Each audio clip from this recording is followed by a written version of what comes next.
Want to get right to this.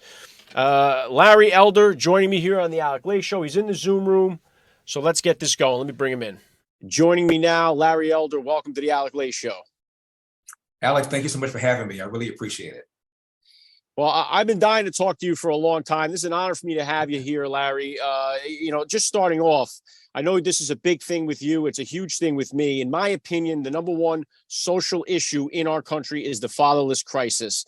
We have too many fathers have been removed from the home, and you combine that with the Heavenly Father being removed from our society. Those two things, I think, are the key, that if we could get dads back in the home and get our Heavenly Father back in society, those two things would solve 90% of the problems we're seeing in our country right now. What's your take? I couldn't agree with you more, Alec. That is why I'm running for president. I'm running as America First, Make America Great Again guy on, you name the issues, on the economy, on inflation, on gas prices. But we also need to put front and center the 10,000-pound elephant in the room. You just now mentioned it, the epidemic of fatherlessness. 40% of American kids today enter the world without a father in the home married to the mother. That's up threefold from 1965. In fact, 70% of Black kids now enter the world without a father in the home married to the mother, up from 25% back in 1965. What happened? A Democrat named Lyndon Johnson launched a so-called war on poverty. Since then, we spent over $20 trillion. And what it's done, Alec, is it has incentivized women to marry the government, and has incentivized men to abandon their financial and moral responsibility. And you know the stats. If you're raised without a dad, you're 5 times more likely to be poor and commit crime, 9 times more likely to drop out of school, and 20 times more likely to end up in jail. And we don't talk enough about it. Our side, meaning conservatives, don't talk about it because I think they fear if you raise it, you're going to be called a racist. If you're Black, like I am, you're called the black face of white supremacy. And the leftists want to talk about it because they caused it with the welfare state. And you are right. All these other problems we talk about, whether it's crime, whether it's dropout of school, not being productive, these are all downstream from not having a father in the home. Yeah, and it's interesting. Like I go down to CPAC quite a bit, and I interview with all the dads that are there, and everyone talks about all these different political issues, and they avoid talking about this. And without it, none of the other stuff matters. I mean, we see the homelessness and crime, I think, are the two biggest things right now that are driving people away from cities in America. And you can't address either one of them without addressing the fatherless crisis. So I did an interview with Ron DeSantis right after he did last year the Fatherhood Initiative bill, which was giving grants to organizations that were helping out fathers. And I wish more governors in our country would start to do things like that. But I know there's only so much that can be done from the political standpoint. So as president, what can be done to address this problem of the fatherless epidemic? Well, the government is what caused the problem in the first place. The government certainly cannot solve it. What I am urging people to do, I'm the baby boomer generation, Alec. My generation is either retiring or soon will retire. And as you can see, I'm vigorous, I'm alert. And many of these men have raised their children, have nurtured their grandchildren. They have life wisdom. They should get involved. Every single kid in America who does not have a father needs to have a mentor. I liken it to Alcoholics Anonymous, where everybody who's a recovering alcoholic has a sponsor, somebody who's in their life they can call on to lean on for advice, for guidance and counsel. Every single kid who's raised in America without a dad should have someone like that they can call. And virtually every town and big city has organizations, if only your house of worship, your church, that are getting involved doing this kind of work. Out here in LA, there's something called the Bond, Brotherhood of a New Destiny, led by a friend of mine named Reverend Jesse Lee Peterson, my pastor named Jack Hitz. He had a program with kids where people are going door to door. I was just in New York, Alec, and in a restaurant, somebody walks up to me and says, "You and I go to the same church, the Calvary Chapel Church in Chino Hills, California." He says, "I'm here on a mission." So what are you doing? He said, "We're going door to door in Harlem, talking to kids who do not have fathers." There's an organization in DC called the Bob Woodson Center. They're all over the place. And they need resources, they need bodies, and I'm urging people to get involved. The second thing is this: we spend a lot of money on welfare programs, federal dollars. As a taxpayer, I ought to be able to direct that money on my tax return to organizations in my own community, often churches, where people are doing this, where the results are going to be far more effective, and where I know the people who are doing this kind of work. And instead of the money going to DC, being spent inefficiently and creating dependency. There was a poll in the mid-'80s, LA Times. They asked people who were on welfare whether or not welfare was a stepping stone that was temporary, that led you to independence, or whether it was a crutch that created dependency. More called it a crutch than called it a stepping stone. So these are the people who know the best what's going on, and they're telling you this does not work. You're incentivizing bad behavior and therefore creating more bad behavior. I'll give you another little thing. There's a religious writer named James Robeson, Alec. He wrote a book called My Father's Face. And he talks about a prison chaplain who decided to improve morale. And so it's Mother's Day. He went to one of the big greeting card companies and got 500 free greeting cards to give to the men. And gave them to the men, and they sent them all to their mothers, and morale did improve. Father's Day turned around. You know where I'm going with this story. Went to the same place, got 500 cards, went back to the prison. Not a single one, not one wanted to fill one out and send it to his dad. Not a single one had any kind of relationship with their father. There's a strong connection between people who are in prison and people who do not have any kind of relationship with their own father.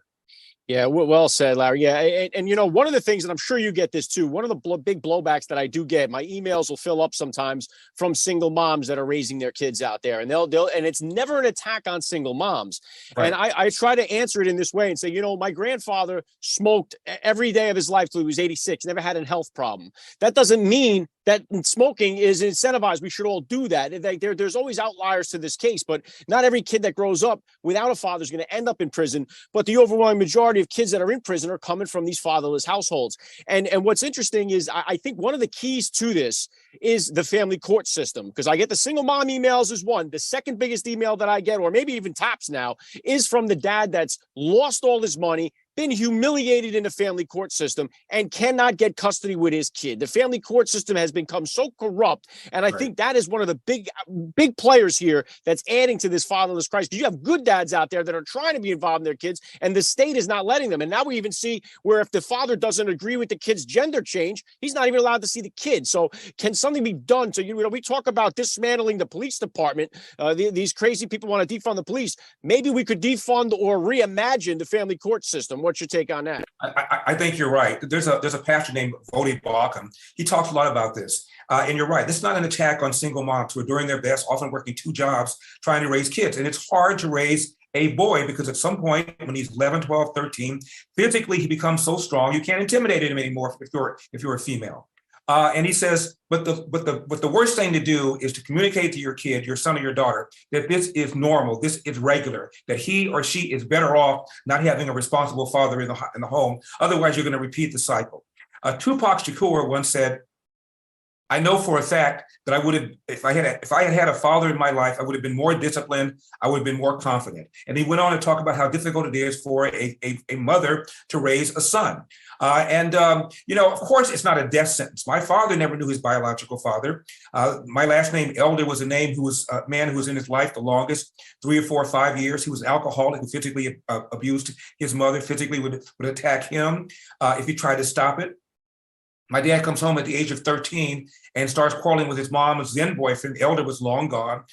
His mother sided with the boyfriend and threw my dad out of the house. You're talking about a 13-year-old black boy, Jim Crow South at the beginning of the Great Depression, 8th grade education. My dad ended up cleaning toilets, 2 full-time jobs cleaning toilets, went to school to get his GED, and then went to trade school, learned how to operate a small restaurant.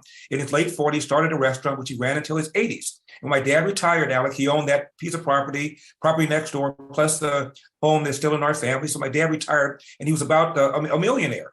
But he always believed in hard work, accountability, not blaming other people. And I often ask him, who was your role model? Who gave you guidance? He had nobody, not an uncle, not a nephew, not an aunt, not a pastor, nobody. He just did it on his own. So it's possible to do things on your own. It's just much, much harder. Yeah, and I think the problem with that too is when that influence does come from the street and it's hard to turn around and you don't have the father there to discipline you enough to tell you, hey, don't get involved with these guys. That's where it goes south. Because some guys that don't, they find that father figure maybe in the military, or they find it through a coach or a teacher or right. a pastor. But it's one of the ones that are finding it in the street. That's where the problem seems to really begin. And just to pick on what you said there before, when you said you're the black face of white supremacy, we see this from the left. I remember when you were running in California for governor, someone in a monkey mask threw an egg at you. And I Right. couldn't believe that media wasn't in an uproar over it. We see No. things like, but when you see things like President Joe Biden saying, like, if you don't vote for me, then you're not black, and nobody calls him on it. So what? Number two things here. Number one, why is it okay for the left to be as racist as they want towards conservative blacks? And then why in the world do black America continue to vote for Democrats despite the fact that nothing's changed in the black community for the last 40 years? As to your first question, why does this go on? Because I represent a direct threat to the left. The left is all about racism, racism, racism. The man's holding you back. We need critical race theory. We need reparations. White people ought to be apologizing for stuff they never did. I refute that. I say work hard, get an education, don't whine, invest in yourself. You'll be just fine in America. That's why Haitians right now, as we speak, Alec, are lining up to get a lottery ticket just to come to this country. That's why. As for why blacks aren't insulted by this, you tell me why. I remember when Joe Biden said to Charlemagne the God, you ain't really black unless you want to vote for me. He wasn't even insulted. I went off on my radio show about that. I played it over and over again. The man wasn't even insulted. Here he is telling you how to be black. This guy is from Delaware and lied about his civil rights record for decades, claimed that he's segregated restaurants and movie theaters in Delaware. No evidence he ever did any of that stuff. Always playing the race card. Said that Mitt Romney wanted to put y'all back in chains. Says this kind of crap over and over and over again. And black people aren't even insulted. I have no idea. All I know is that they've got to get black people angry and thinking about social justice and about what the white man has done to black people in order to get black people to pull that lever for the Democratic Party, because they've successfully characterize themselves as wearing the white hat in the fight for social justice. And these dastardly Republicans over here, they wear the black hat. And they've been able to pull that stunt. And why it is that black people continue to fall for it, I have no idea. But that's one of the many things I talk about on my campaign. And you mentioned, too, that 70% of black children are being born without a father in the home to an unwed mother. And when you had the big uprise of Black Lives Matter, their direct mission statement, and I know you've addressed this a ton of times, was that they seek to destroy the nuclear family unit, to disrupt the Western prescribed nuclear family unit. How in the world could that possibly benefit a community that's already suffering from a fatherless crisis? Yet millions of people were donating to it. Now, most people knew it was a scam from the jump, but it took people a while to realize when they started buying mansions and all this other stuff and then went bankrupt that, oh, maybe this was a scam. Then we see the LGBTQ community. They're another community that's against the nuclear family unit. So it's like the attack on the nuclear family, it's already in struggle, but they just keep piling on. And it's so hard to see how in the world we are going to get it back to where we can have families again, fathers in the home, and get our families healed. It almost seems like such an impossible task. That's why I did my documentaries. I don't know if you've seen them, Uncle Tom 1 and Uncle Tom 2.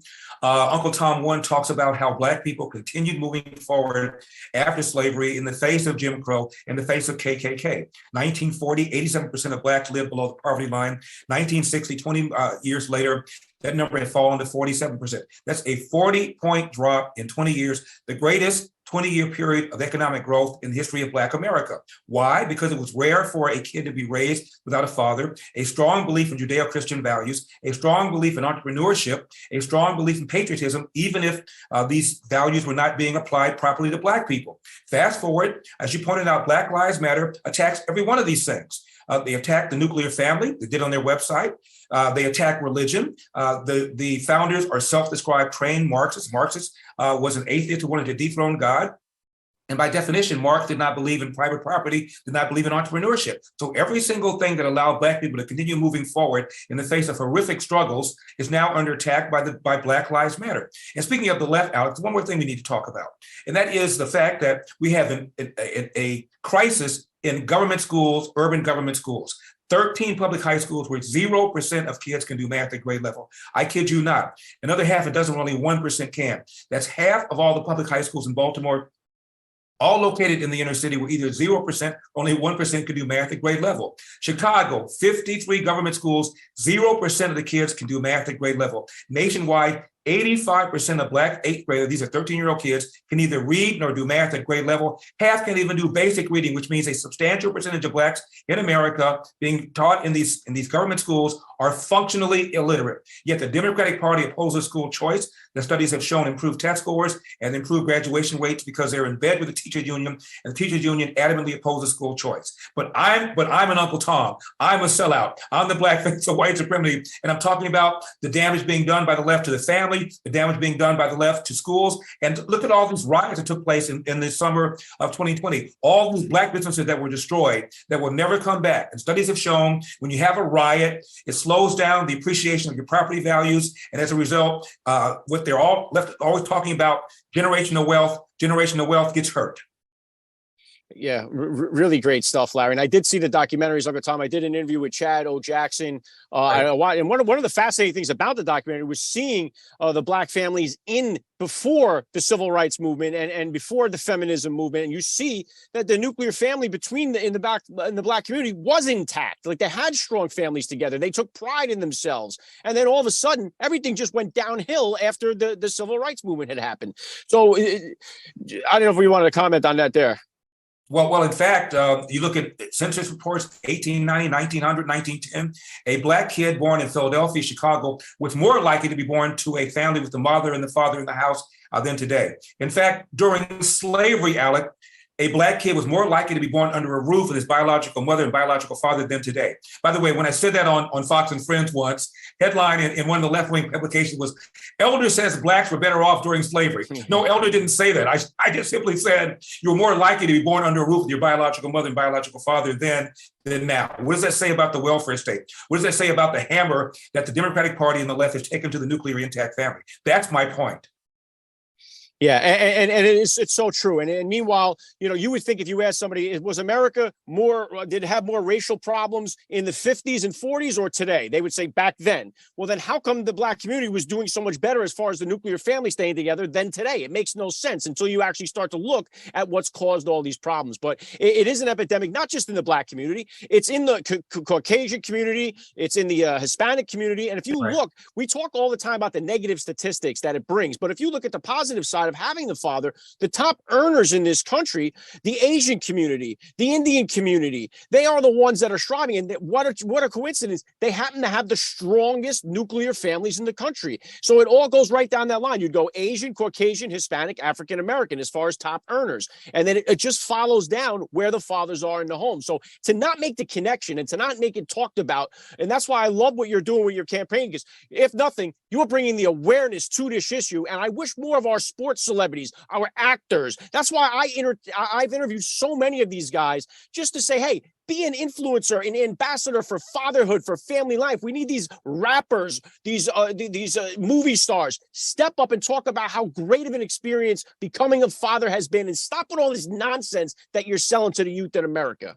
Absolutely. We look at unemployment rates. The unemployment rate in the Black community is twice that of the white community. However, if you look at the employment rate of a married Black man, it is the same as the unemployment rate for a white man. So when you get married, it creates all sorts of incentives for you to behave more responsibly. Speaking of athletes, years ago, I did a show and I talked about LeBron James, how he had a kid outside of wedlock.